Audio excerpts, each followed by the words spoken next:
বৈধ বা অবৈধ পরে যে সম্পদ বানাইছেন আর কিছুদিন হইলে হয়তো উনার জমির উপর দিয়ে আমাদের বঙ্গবন্ধুর মাজারে যাওয়া লাগতো।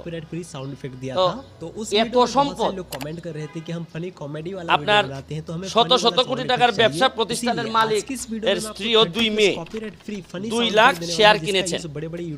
তো রিসোর্টের জন্য এলজিডি আবার 7 কিলোমিটার রাস্তা ওনার করে দিছে।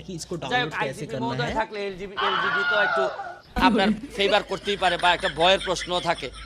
তাই এখন প্রশ্ন হচ্ছে কি বৈধ অবৈধ, এখন প্রশ্ন হচ্ছে কি এত সম্পদের রিপোর্ট আসার পর আমি ভাবছিলাম যে আমার মনে আশা লাগবে না। দুদক নিজেই হয়তো এত বড় জিনিস দেখার পর দুদক, আবার শুনতেছিলাম ও দুদকের চেয়ারম্যান মহোদয় বলছিলেন যে ওনারা একটা চিন্তা ভাবনা করতেছেন। চিন্তা ভাবনাটা কোথায় থেমে গেছে এটা আমার জানা নাই। আর এত বড় জিনিস যদি আমরা কেউ কথা না বলি তাহলে এই বঙ্গবন্ধুর বাংলাদেশে কি এত বড় দুর্নীতির